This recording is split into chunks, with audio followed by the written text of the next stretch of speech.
गण्डकी प्रदेशको मुख्यमन्त्रीमा कांग्रेसका नेता सुरेन्द्र राज पाण्डे नियुक्त। लुम्बिनीमा कांग्रेसका दिल्ली चौधरी मुख्यमन्त्री बने। माओवादीका 4000 भन्दा बढी अयोग्य लडाकुलाई 2 लाख रुपैयाँ दिने गरी कार्यविधि तयार। विदेशमा रहेका लडाकुलाई समेत रकम दिने व्यवस्था। बालबालिकाको संरक्षणका लागि सञ्चालन भएका संयन्त्र प्रभावकारी बन्दै आर्थिक स्रोत र जनशक्तिको अभाव भने हट्न सकेन। पाकिस्तानसँगको सैन्य सम्बन्ध थप प्रगाढ र विस्तार गर्ने चीनको घोषणा। क्षेत्रीय स्थायित्वमा जोड। र एसिसी प्रिमियर कप क्रिकेटमा कतारलाई पराजित गर्दै नेपाल समूह विजेता बन्न सफल। सेमिफाइनलमा कुवेतसँग प्रतिस्पर्धा गर्ने। नमस्कार, कान्तिपुर डायरीका साथमा साथी मनिष र सूरज। समाचार अब विस्तारमा। गण्डकी प्रदेशको मुख्यमन्त्रीमा नेपाली कांग्रेस संसदीय दलका नेता सुरेन्द्र राज पाण्डे नियुक्त हुनुभएको छ। प्रदेश प्रमुख पृथ्वीमान गुरुङले पाण्डेलाई आज संविधानको धारा 168 को उपधारा 2 अनुसार मुख्यमन्त्रीमा नियुक्त गर्नुभएको हो। गण्डकीमा नयाँ सरकार गठनका लागि आजै दाबी पेश गरिएको थियो। पाण्डे माओवादी केन्द्र र एकीकृत समाजवादीको समर्थनमा मुख्यमन्त्री नियुक्त हुनुभएको हो। गण्डकीमा सत्ता साझेदार दलबीच आलो पालो सरकारको नेतृत्व लिने सहमति अनुसार पहिलो चरणमा पाण्डेले नेतृत्व गर्ने सहमति भएको हो। 60 सदस्यीय प्रदेशसभामा सरकार गठनका लागि 31 सांसदको आवश्यक पर्छ। संसदमा सबैभन्दा ठूलो दल कांग्रेसको 27 सीट छ। सभामुख सहित माओवादीको 8 र एकीकृत समाजवादीको 1 सीट छ। प्रदेश प्रमुखलाई मुख्यमन्त्री दाबी गर्दै 35 जनाको हस्ताक्षर बुझाइएको थियो। यसअघि गत पुस 25 मा एमालेका खगराज अधिकारी मुख्यमन्त्री नियुक्त हुनुभएको थियो। राष्ट्रपति निर्वाचनलाई लिएर बनेको नयाँ सत्ता समीकरण अनुसार सरकारबाट माओवादी बाहिरिएपछि अधिकारी नेतृत्वको सरकार अल्पमतमा परेको थियो। अधिकारीले वैशाख 9 मा विश्वासको मत प्राप्त नगरेपछि गण्डकीमा नयाँ सरकार गठन भएको हो। नवनियुक्त मुख्यमन्त्री पाण्डेको शपथ ग्रहण भोलिका लागि तय गरिएको प्रदेश प्रमुख कार्यालयले जनाएको छ। लुम्बिनी प्रदेशमा कांग्रेस संसदीय दलका नेता दिल्ली बहादुर चौधरी मुख्यमन्त्री नियुक्त हुनुभएको छ। प्रदेश प्रमुख अमिक शेरचनले संविधानको धारा 168 को उपधारा 2 अनुसार 8 दलको समर्थन देखिएपछि मुख्यमन्त्रीमा चौधरीलाई नियुक्त गर्नुभएको हो। चौधरीलाई कांग्रेस सहित माओवादी केन्द्र, नागरिक उन्मुक्ति, जसपा, लोसपा, जनमत, राष्ट्रिय जनमोर्चा, एकीकृत समाजवादी र 1 जना स्वतन्त्र प्रदेशसभा सदस्यको समर्थन रहेको छ।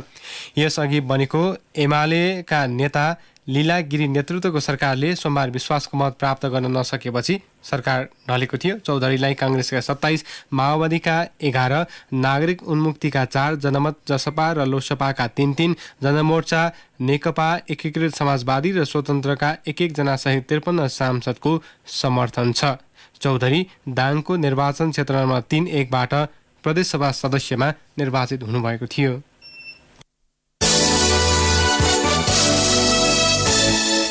सरकारले माओवादीका अयोग्य लडाकुलाई प्रति व्यक्ति 2 लाख रुपैयाँ दरले राहत प्रदान व्यवस्था सहितको कार्यविधि जारी गरेको छ। मुख्य मन्त्री परिषदको गत चैत्र 6 गते बसेको बैठकले स्वीकृत गरेको कार्यविधि अनुसार अयोग्य लडाकुलाई रकम प्रदानको बाटो खुल्ला भएको गृह मन्त्रालयले जनाएको छ।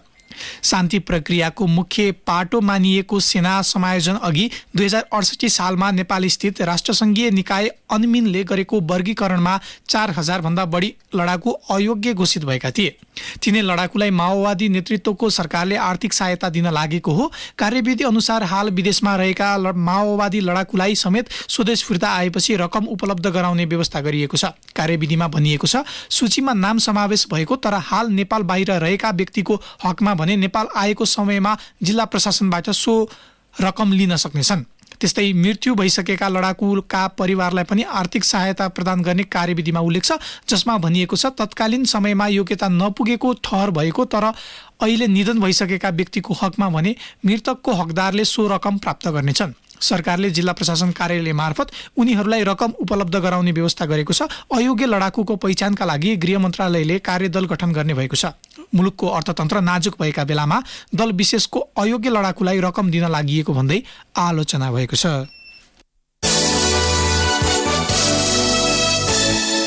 अब कान्तिपुर सविस्तार। कान्तिपुर सविस्तार। सरकारले विभिन्न निकायसँगको समन्वयमा बालबालिकाको संरक्षणका लागि सञ्चालनमा ल्याएको संयन्त्रहरू प्रभावकारी बन्दै गएको सम्बद्ध अधिकारीहरूले बताएका छन्।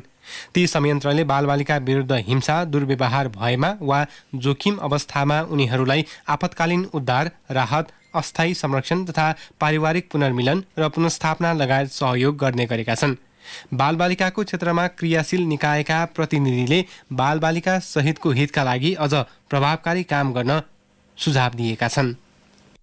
हिंसा, दुर्व्यवहार वा जोखिमको अवस्थामा परेमा बालबालिकालाई आपतकालीन उद्धार, राहत, अस्थायी संरक्षण, मनोसामाजिक विमर्श, कानुनी परामर्श तथा सहयोग, पारिवारिक पुनर्मिलन तथा पुनर्स्थापना लगायत अन्य आवश्यक सहयोग गर्न संयन्त्रहरू परिचालित छन्। महिला, बालबालिका तथा ज्येष्ठ नागरिक मन्त्रालयले राष्ट्रिय बाल अधिकार परिषद मार्फत सञ्चालन अनुमति प्राप्त गैर सरकारी संस्थाको सहयोगमा 18 जिल्लामा बाल हेल्पलाइन सञ्चालन गरेको छ। यस्तै सडक बालबालिका उद्धार सेवा, बाल संरक्षण आर्थिक राहत, वैकल्पिक हेरचाह सेवा, बालबालिका खोज तलास सेवा, अस्थायी संरक्षण सेवा लगायत संयन्त्र प्रयोगमा छन्। ती संयन्त्र मार्फत बालबालिकाको अधिकार तथा हक हितको संरक्षण र सम्वर्धनका लागि काम भइरहेको बताउँछन् मन्त्रालयका उपसचिव एवं बाल संरक्षण तथा विकास शाखाका प्रमुख कृष्ण थापा। उनले भने उहाँहरूको हक अधिकारको सुरक्षाको लागि हैन उहाँहरूलाई चाहिँ पारिवारिक वातावरण दिनको लागि उहाँहरूको जुन कमजोरी अवस्थामा चाहिँ सजिलो गर्नको लागि उहाँहरूलाई सरकारबाट गरिएको छ। 11 वटा गैर सरकारी संस्थासँग सरकारले समन्वय गरी 18 वटा स्थानमा बाल हेल्पलाइन सेवा सञ्चालन गरेको छ।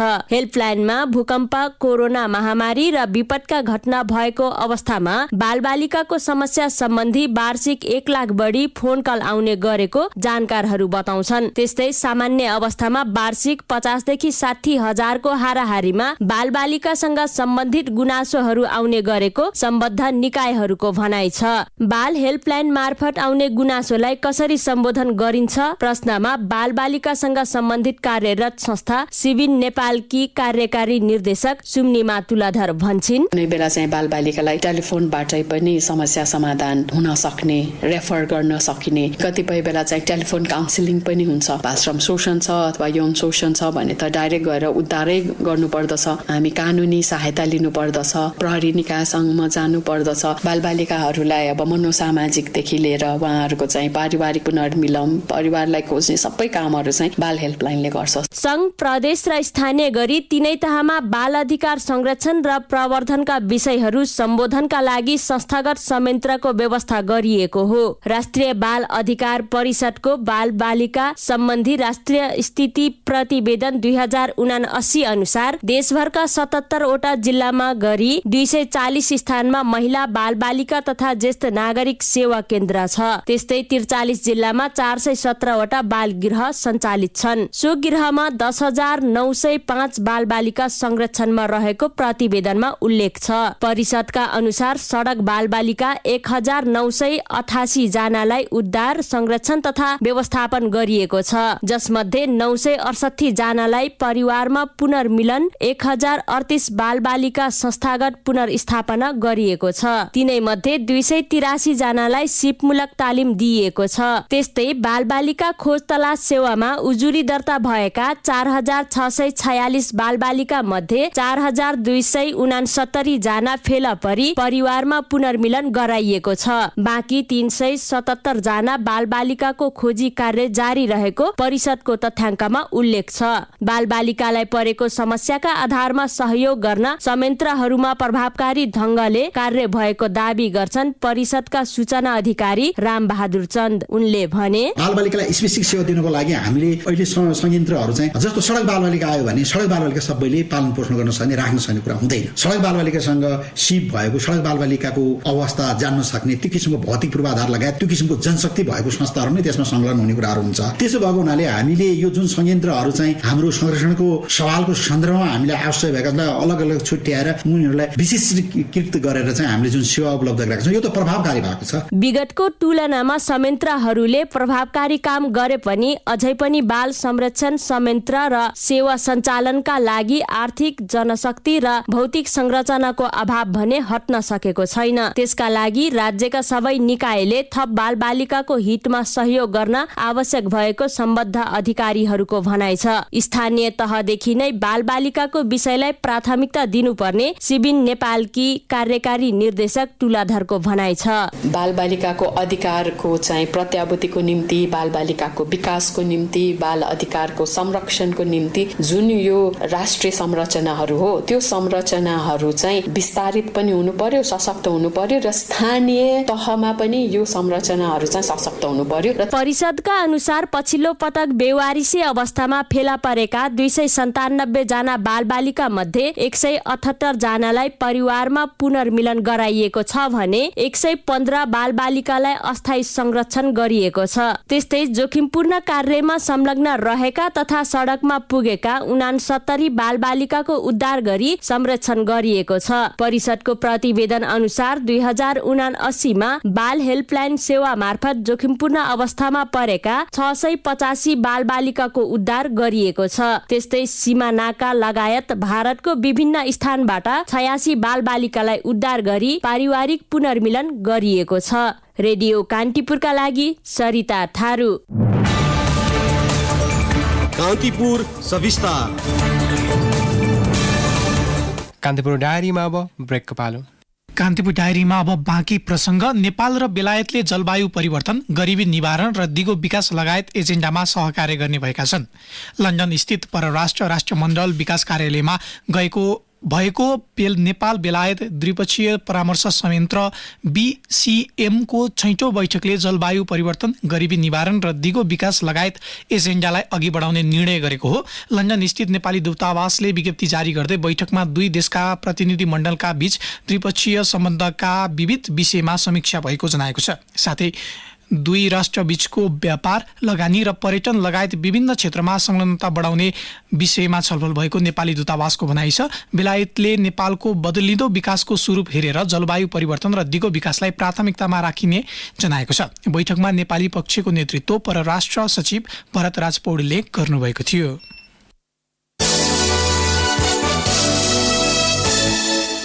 विभिन्न शैक्षिक परामर्श संस्थाले शिक्षा विज्ञान तथा प्रविधि मन्त्रालयले जारी गरेको वैदेशिक अध्ययन स्वीकृति सम्बन्धी निर्देशिका खारेजीको माग गरेका छन्। काठमाडौँमा पत्रकार सम्मेलन गर्दै ती संस्थाले मन्त्रालयले जारी गरेको निर्देशिका खारेजीको माग गरेको हो। सरकारवालालाई व्यवस्था गर्दै एकलौटी रूपमा सो निर्देशिका आएको उनीहरूको आरोप छ। त्यस्तै स्वीकृति पत्र नो अब्जेक्सन लेटर लिनुपर्ने प्रावधानको उपदफामा भाषा र शैक्षिक स्तरको उल्लेखित परिभाषा नगरिएको पनि ती संस्थाले बताएका छन्। जुनसुकै दौत्य सम्बन्ध भएका मुलुक वा स्वदेशमा विद्यार्थीले इच्छा अनुसारको शिक्षा प्राप्त गर्ने अधिकार सुनिश्चित भए पनि सरकारले त्यसलाई अंकुश लगाउन खोजेको उनीहरूको आरोप छ।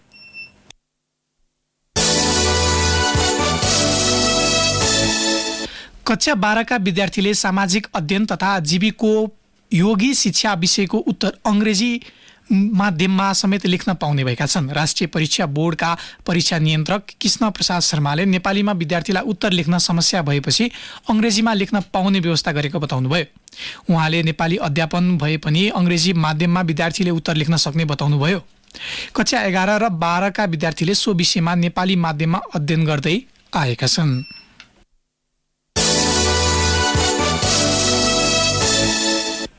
सङ्खुवासभाको भोटखोला गाउँपालिकामा एक साता अघिदेखि सञ्चार सेवा अवरुद्ध भएको छ। वैशाख 7 को हावाहुरी र चट्याङले लचिडाँडा स्थित नेपाल टेलिकमको टावरमा क्षति पुर्याएपछि भोटखोला क्षेत्रमा सञ्चार सेवा अवरुद्ध भएको हो। सञ्चार नहुँदा सदरमुकाम खाँदबारीसँग सम्पर्क टुटेको छ। विराटनगरबाट प्राविधिक टोली लैजानुपर्ने भएकाले सेवा सञ्चालनमा आउन अझै केही दिन लाग्ने गाउँपालिकाका अध्यक्ष वाङ छेदेर भोटेले बताउनुभयो। कान्तिपुर डायरीमा अब सुर्खेत डायरीको पालो।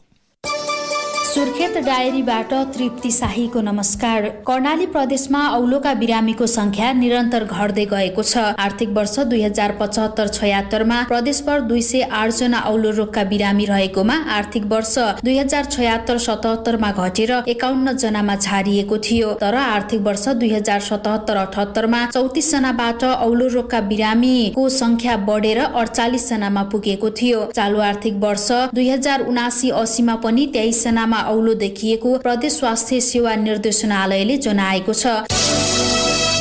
मदन भण्डारी राजमार्ग अन्तर्गत पश्चिम सुर्खेतका 3 खण्ड मध्ये 2वटाको काम अघि बढेको छ। सम्झौता अनुसारकै समयावधिभित्र निर्माण सम्पन्न गर्ने गरी बड्डीचौर खम्बागाडे र विद्यापुर बल्दे सडक खण्ड निर्माणको काम अघि बढाइएको हो। 45 किलोमिटरको सडकलाई 3 खण्डमा विभाजन गरेर निर्माण थालिएको छ, जसमध्ये 2वटामा निर्माण सम्झौता भई काम सुरु भएको हो। विद्यापुर बल्दे सडक खण्डमा अहिले बाटो कटिङको काम धमाधम भइरहेको छ। पश्चिम क्षेत्रका 3 सडक मध्ये यो तेस्रो खण्ड हो। सुर्खेतको वीरेन्द्रनगर स्थित प्रदेश अस्पताललाई बिरामीको चाप थेक्नै सकस भएको छ। कर्णाली प्रदेशका 9वटा जिल्ला र सुदूरपश्चिमका केही जिल्लाको रिफर सेन्टरका रूपमा रहेको प्रदेश अस्पतालमा दिन प्रतिदिन बिरामीको चाप बढिरहेको छ। अस्पतालमा लुम्बिनी प्रदेशसँगै भारतबाट पनि बिरामीहरू उपचारको लागि आउने गरेका छन्। पछिल्लो समय अस्पतालमा दैनिक 800 देखि 1000 जनासम्म बिरामी उपचारका लागि आउने गरेका अस्पतालले जनाएको छ। गर्मी बढेसँगै दिन प्रतिदिन अस्पतालमा बिरामीको चाप बढ्दै गइरहेको हो। नयाँ शैक्षिक सत्र सुरु भएसँगै सुर्खेतका स्थानीय तह विद्यार्थी भर्ना अभियानमा जुटेका छन्। अहिले विद्यार्थी भर्नाको लागि स्थानीय तहले अभियान नै सञ्चालन गरिरहेका छन्। वैशाख 2बाट 18 गतेसम्मको लागि पालिकामा विद्यार्थी भर्ना अभियान सुरु भएको लेकबेसी नगरपालिकाले जनाएको छ। पालिकाका शिक्षा शाखा प्रमुख पहलमान अधिकारीले अहिले विद्यार्थी भर्नाका लागि प्रचार प्रसार गर्ने काम भइरहेको बताउनुभयो। सुर्खेत डायरी आजलाई यति नै। तृप्ति शाही बिदा हुन्छु। नमस्कार। सुर्खेत डायरी पछि कान्तिपुर डायरीमा पुनः ब्रेकको पालो। कान्तिपुर डायरीमा आर्थिक प्रसङ्ग मिटर ब्याज पीडितका माग सम्बोधन गर्न सरकारले गठन गरेको अनुचित लेनदेन सम्बन्धी जाँचबुझ आयोगले पीडितबाट निवेदन माग गरेको छ। आयोगका अध्यक्ष गौरी बहादुर कार्कीले विज्ञप्ति जारी गर्दै पीडितलाई 15 दिनभित्र निवेदन दिन आग्रह गर्नुभएको हो। आयोगका अनुसार पीडितहरूले अनलाइन मार्फत आवेदन दिनुपर्नेछ। प्रत्येक जिल्ला प्रशासन कार्यालयका मिटर ब्याज पीडित सहायता कक्ष स्थापना गरिएको समेत आयोगले जनाएको छ। आयोगले वैशाख 17 देखि 31 गतेसम्म पीडितबाट आवेदन लिने जनाएको छ। पीडितहरूले देशभरबाट विभिन्न चरणमा काठमाडौँ आएर कष्टपूर्ण सङ्घर्ष गरेपछि मन्त्री परिषदको गत चैत 20 गतेको बैठकले कार्कीको अध्यक्षतामा 3 सदस्यीय आयोग गठन गरेको थियो। निजी लगानीको क्षमता अभिवृद्धि गर्न लगानी बोर्ड नेपाल र डाबर नेपाल प्रणाली बीच समझदारी पत्रमा हस्ताक्षर भएको छ। लगानी बोर्ड र डाबर कम्पनी बीच आज वस्तु विविधीकरण परियोजनाको निर्माण, सञ्चालन र व्यवस्थापन गर्न पुनः लगानीका रूपमा समझदारी पत्रमा हस्ताक्षर भएको हो। उद्योग वाणिज्य तथा आपूर्ति मन्त्री रमेश रिजाल, लगानी बोर्डका प्रमुख सुशील भट्ट र डाबर नेपाल कम्पनीका बिजनेस प्रमुख हरकिरत सिंह बेदीले समझदारी पत्रमा हस्ताक्षर गर्नुभएको हो। सोही क्रममा मन्त्री रिजालले विदेशी लगानीकर्ताले नेपालमा लगानी विगतदेखि गरिरहेका लगानीकर्ताबाटै लगानीको परिणाम अनुसार निर्णय लिन सकिने बताउनुभयो। बहुराष्ट्रिय डाबर कम्पनीको पूर्ण लगानीले अन्य लगानीकर्ताहरूलाई ठूलो सन्देश प्रवाह हुने उहाँले बताउनुभयो। त्यस्तै डाबर कम्पनीले पेश गरेको परियोजना अनुसार नेपालमा थप 9 अर्ब 68 करोड रुपियाँ बराबर लगानी गर्ने बोर्डले जनाएको छ।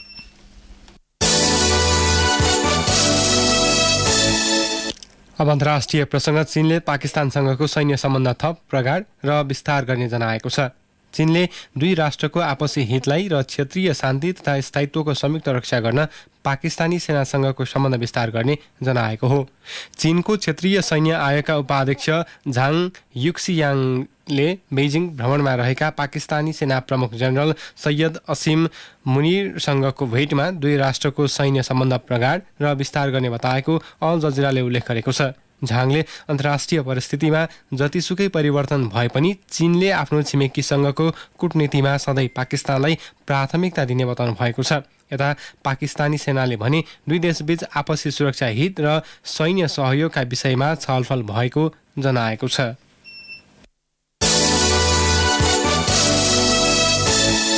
अब खेल प्रसङ्ग। एसिसी मेन्स प्रिमियर कप क्रिकेटमा आज भएका 2 खेलमा घरेलु टोली नेपाल र कुवेत विजयी भएका छन्।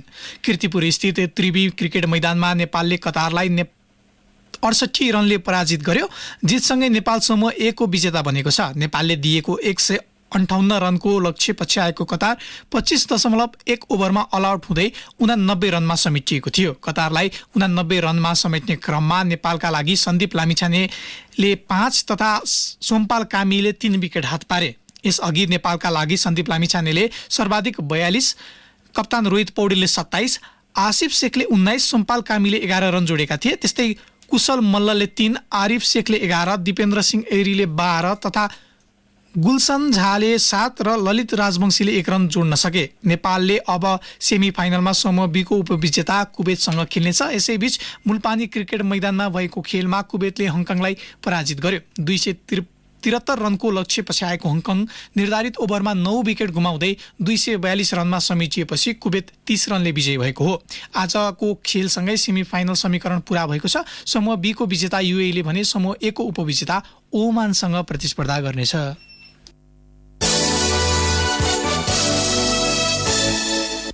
शहीद स्मारक A डिभिजन लिग फुटबलमा फ्रेन्च र APF क्लबले 1-1 गोलको बराबरी खेलेका छन्। ललितपुर स्थित एन्फा मैदानमा सम्पन्न खेलमा प्रदीप लामाले 26औं मिनेटमा गरेको गोलबाट APFले अग्रता बनाउँदै फ्रेन्चलाई दबावमा राखेको थियो। 56औं मिनेटमा विदेशी खेलाडी रफिक अमिनुले फ्रेन्चका लागि गोल गर्दै खेल बराबरीमा पुर्याएका हुन्। यस्तै त्रिपुरेश्वर स्थित दशरथ रङ्गशालामा भएको अर्को खेलमा नेपाल पुलिस क्लबले खुमलटार युथ क्लबलाई 3-1 गोल अन्तरले पराजित गरेको छ। रेलिगेसनबाट बच्न सङ्घर्षरत पुलिसले आफ्नो प्रदर्शनलाई सुधार्दै खुमलटारलाई 3-1 गोल अन्तरले हराएको हो। पुलिसको जितमा 3 गोल विदेशी खेलाडीले गरेका थिए। खुमलटारका लागि मेसुके ओलुमौले 1 गोल फर्काए। अवस्था यिनै प्रसङ्गसँगै कान्तिपुर डायरीका आजका सम्पूर्ण बुलेटिन यहीँ सकिन्छ। भोलि बिहान 6:30 बजे नियमित बुलेटिनका साथमा उपस्थित हुने नै छौँ। तबसम्मका लागि न्युज डेस्कका सम्पूर्ण सहकर्मीसँगै सुरज र मनिषलाई पनि बिदा दिनुहोस्। शुभरात्रि।